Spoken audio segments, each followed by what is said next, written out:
Good morning. I'm Asha Nayaswami. We're continuing with our Living in the Light satsangs. So let us now pray together.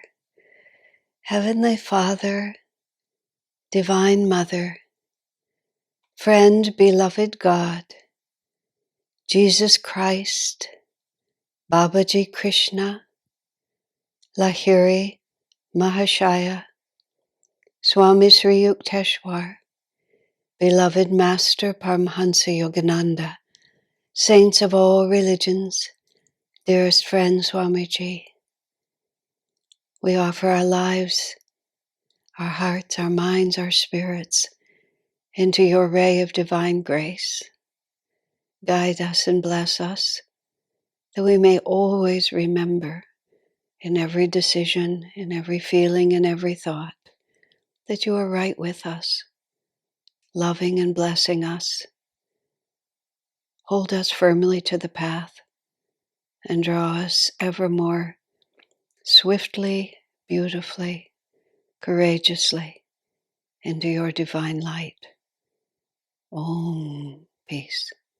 Amen. Well, my friends, we continue with A New Dispensation.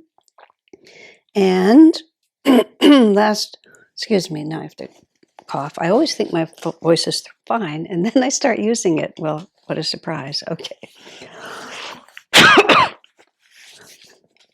It's not that I keep silence before I sit in the chair, as people call it, and then begin to talk to you. It's like the electric chair, it's this thing. It's just an old chair that I went to a used bookstore, not a used bookstore, used furniture store with my sister, and I sat in a bunch, and she looked at me and decided which one was the most supportive for my intentions.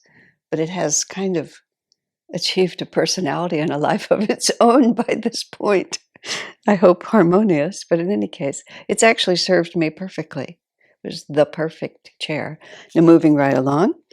Okay, so the section Swami's in right now is he's talking about the fact that Autobiography of a Yogi has been read by millions of people. It inspires people to a spiritual search, but partly because of the way the book is written, people don't quite get that Master himself is the key to what's being said there. Master himself and this line of gurus.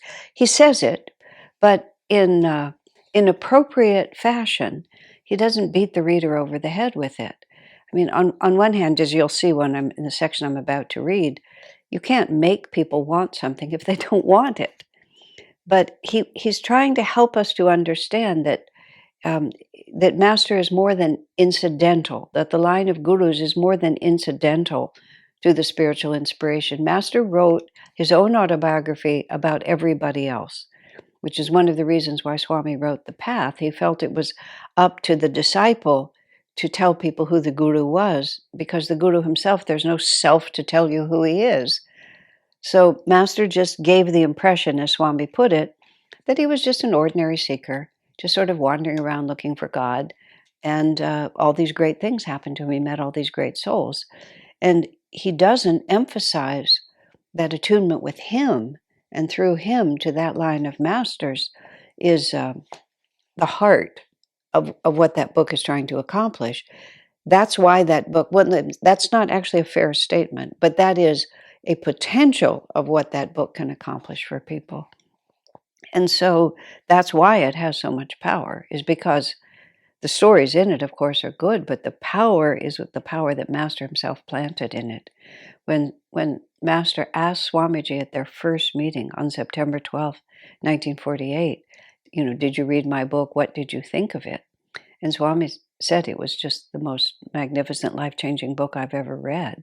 And Swami was a bookworm, so he had a lot of points of reference on that. And Master said, that's because it has my vibrations. And when Swami tells the story in The Path, he says when Master said vibrations, all Swami could think of was a machine that you stand on that makes you shake, because the word vibrations was not a common word in Western conversation. It's become so, but in 1948 it wasn't. And so Swami accepted what Master said, but didn't have any idea really what Master was saying to him, which is that it's a living expression of the Guru's consciousness. And what moves us, yes, it's the stories that move us, but those same stories wouldn't have that life-changing power if it didn't have the power of the Guru behind it.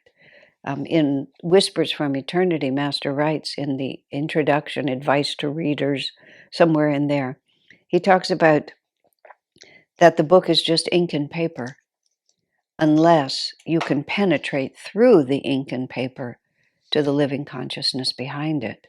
And that's why some books have a power to change your life, and some are just ink and paper.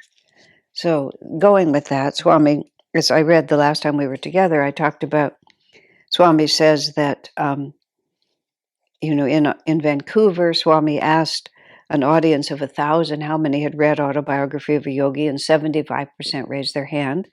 But Swami said he thought perhaps maybe 10 of those 1,000 people had actually followed up on that inspiration by trying to tune in more to Master in this line. He said in Australia, Swami asked the same question of about 200 people. Swami said every single person raised their hand. But he said that there couldn't have been more than a handful of people who had actually followed that inspiration into the path that Master himself was presenting to them. So Swamiji says, so people read Autobiography of a Yogi and think, I must spiritualize my life. Yes, you read that and you think, there's a whole other way to live and I want it. And the next thing you find them doing is seeking soul awakening through wheatgrass or raw foods. I was into wheatgrass for a long time myself. The people I was living with at the time found the very smell of it so nauseating, I had to actually make the wheatgrass juice outside because they just couldn't stand it. I mean, it was weird. You grow this grass, you cut it off. I loved it. It was marvelous. It just became too much work for me to do. But I was already seriously on the path. But anyway, he's right. And he mitigates this condemnation in a few paragraphs, so I'll let him do it later. They seeking soul awakening through wheatgrass or raw foods, or they go to India and hope to find there another divine ray. Swamiji says one of the problems with Autobiography of a Yogi is that it made people feel that you just go stand on a street corner and you spread your arms, and that some, guru after guru is going to come and touch you on the heart and put you into samadhi. Master was so humble, he didn't explain to you, what it takes to draw a God-realized master to touch you on the heart like that.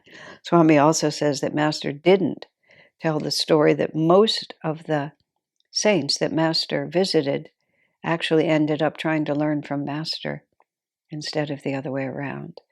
He was Choto Mahashaya, little great soul, is what they called him, because he was, of course, divinely realized before birth. So they go to India and hope to find there another divine ray, not considering that whatever ray they find has been sent to answer the needs of another culture and another people. Now, that's a very interesting point, isn't it?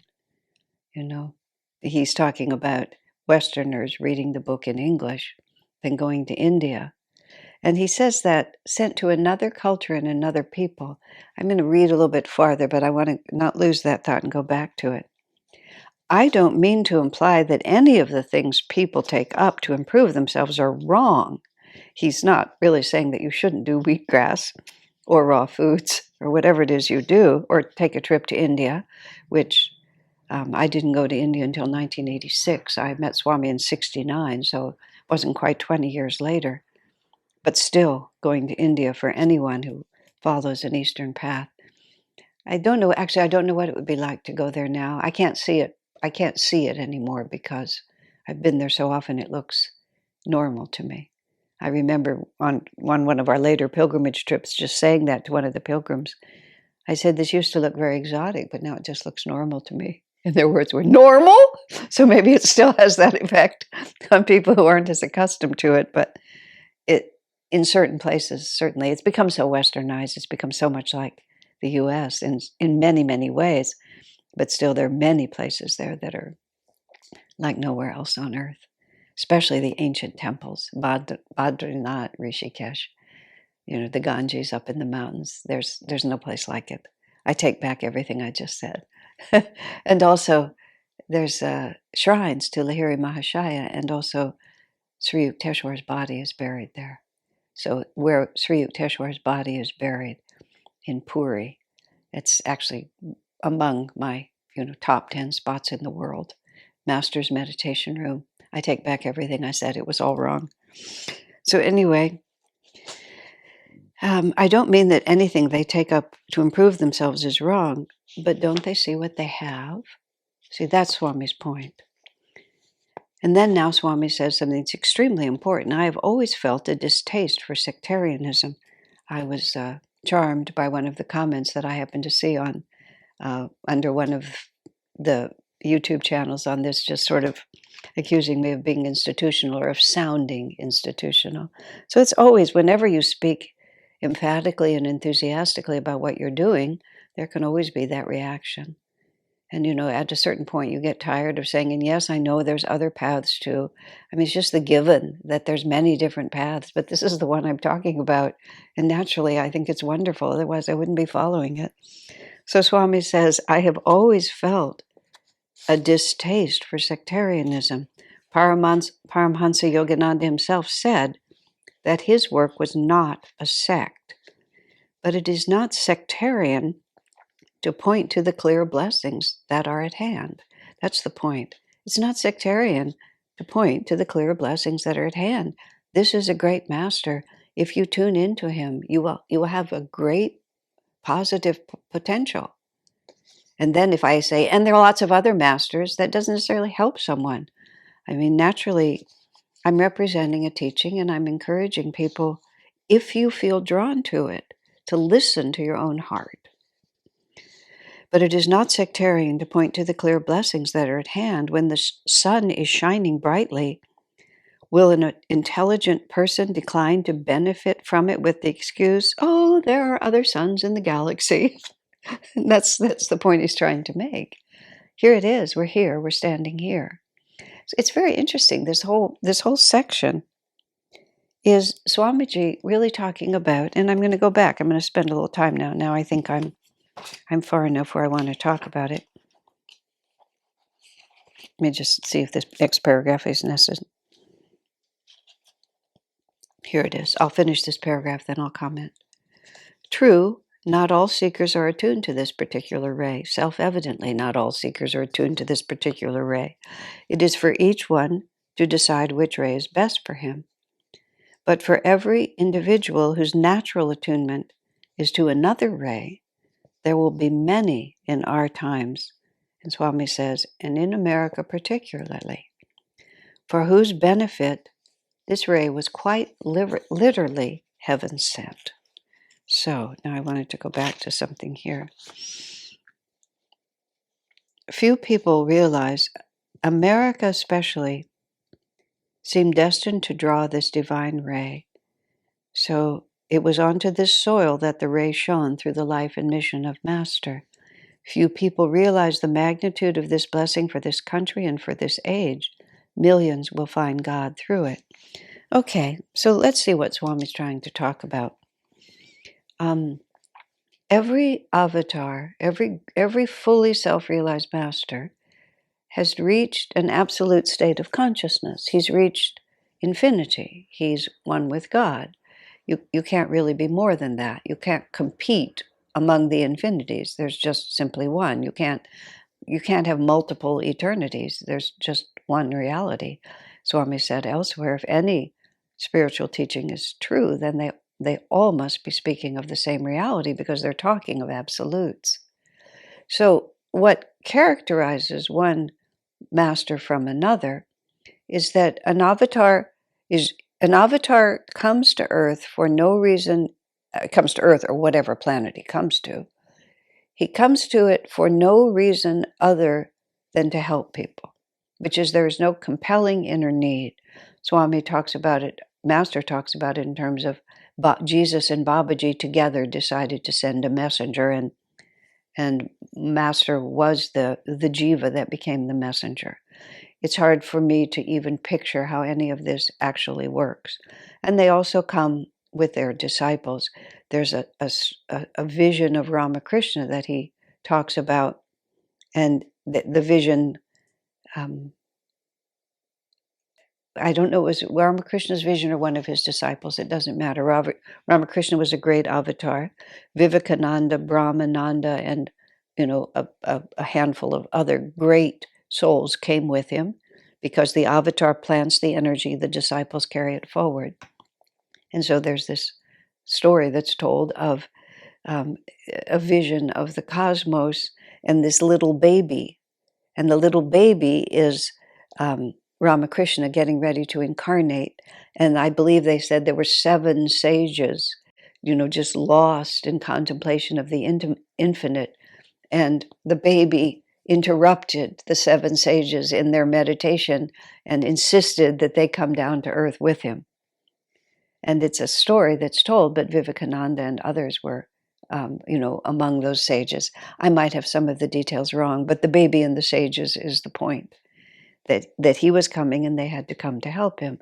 Countless times, times that we can count that Swami's told us, when Master has incarnated, Swami has come. Twice as his physical son, Swami speaks, when Master was a king and a warrior, and this time as his spiritual son, and I don't know how many others. And certainly I count myself among those who I'm part of the, I don't know what the words are in the army, but the platoon that Swami is the captain of, or whatever the right word is, so that when Master comes and Swami comes with him, I think I've come along with Swami on multiples of these occasions. Swami is my link, and he's in charge of my little section, and if we have to do it again, we have to do it again.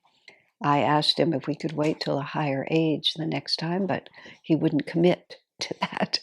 And often it's not a higher age that needs it. And I come, of course, because I must, because I need to. I'm not an avatar. Well, did that need to be said?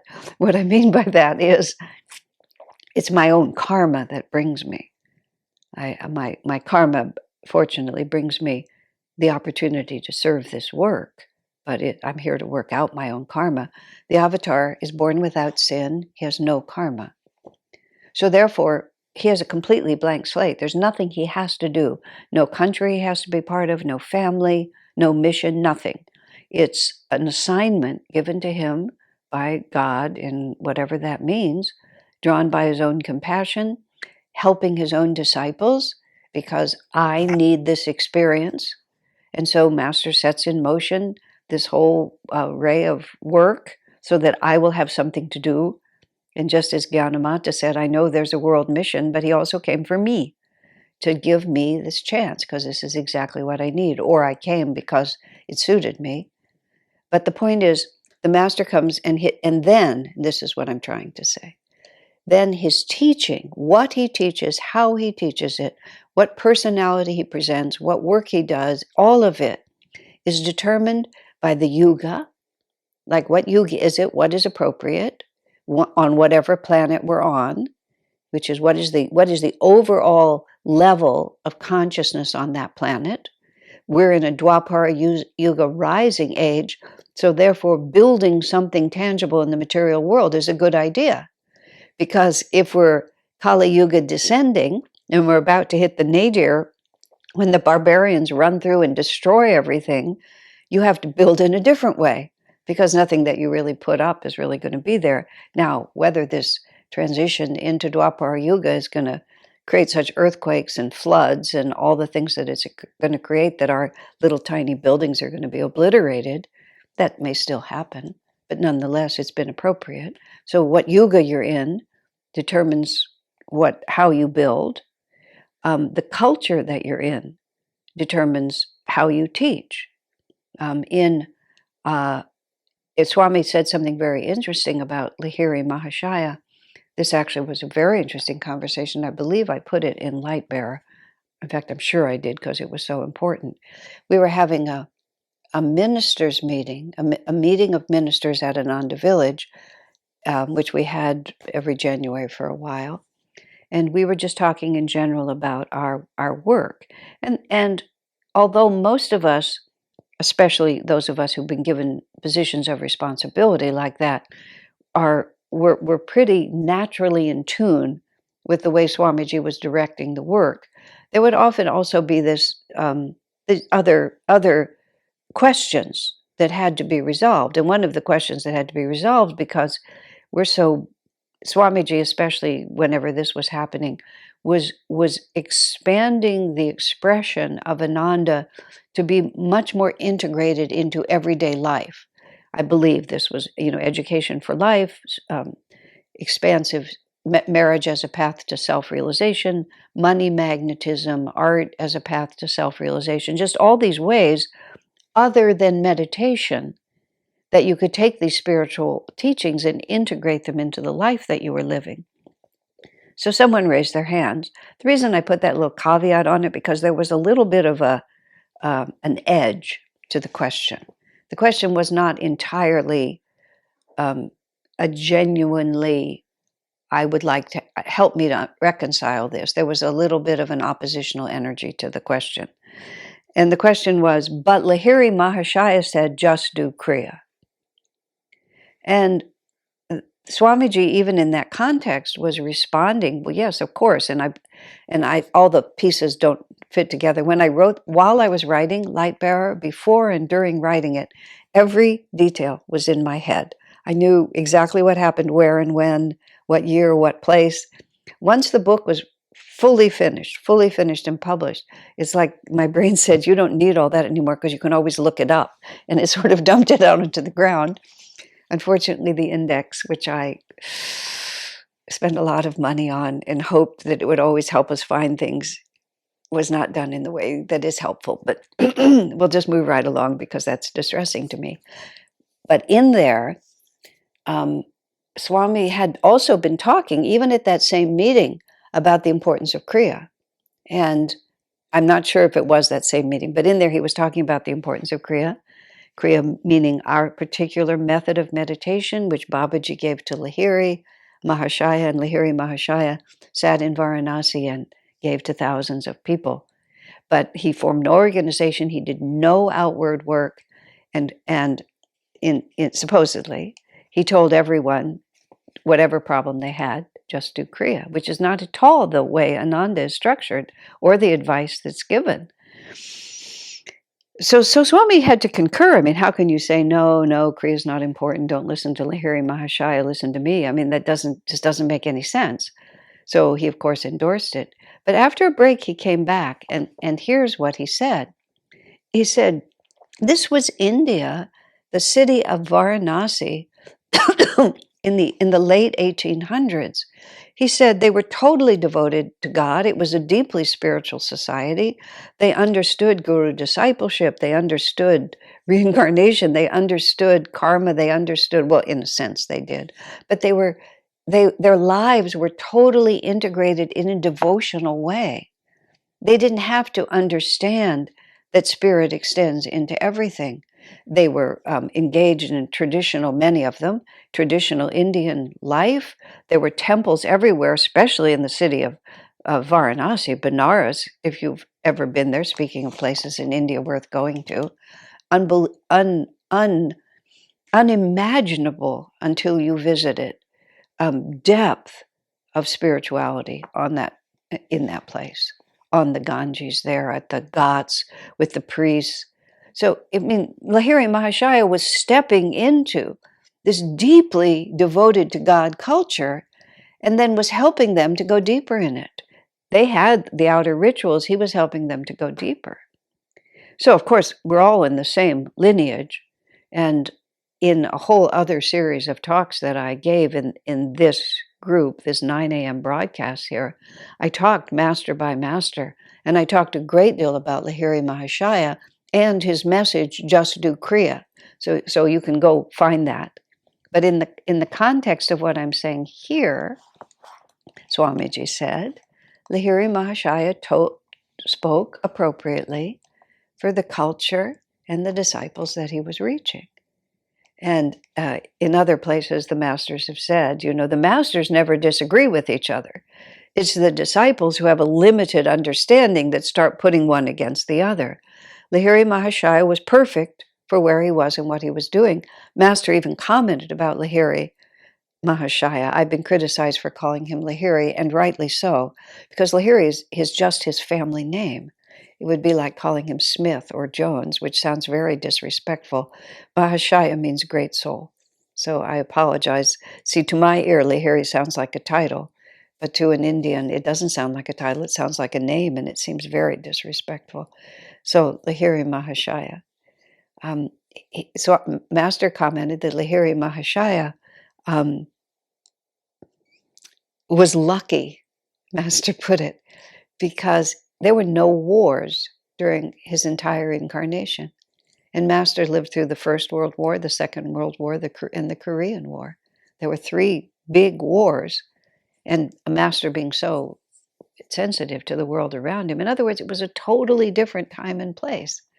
And for Lahiri Mahashaya to have taught, as Swami Kriyananda did, in the 1800s in Varanasi, he couldn't teach the way Master taught in Los Angeles in 1920, or Swami Kriyananda led Ananda in the 80s and the 90s. The teaching is exactly the same, but the culture, now we're coming to the culture. We're all in the same yuga cycle here, but the culture is completely different. And you have to speak to who you're speaking to, or else they don't learn anything from you. So the yuga cycle on the planet that you're on, and the culture that you're stepping into. And also in the course of these many months of satsangs, when I was talking about Master, which I did for a very long time, and how American his teaching was. Cooperation, attunement with nature, practicality. Those are 3 of the major characteristics. And it wasn't, those weren't the things to say in Varanasi in the 1800s. He was setting the tone in an appropriate way, but he had to set it in a way that would work. He came to serve his disciples, those that God had sent to him to take care of. He had to respond to what the reality of their situation was. If you back up, or if you go deeper, deeper, deeper, it all comes together. But these differences do exist.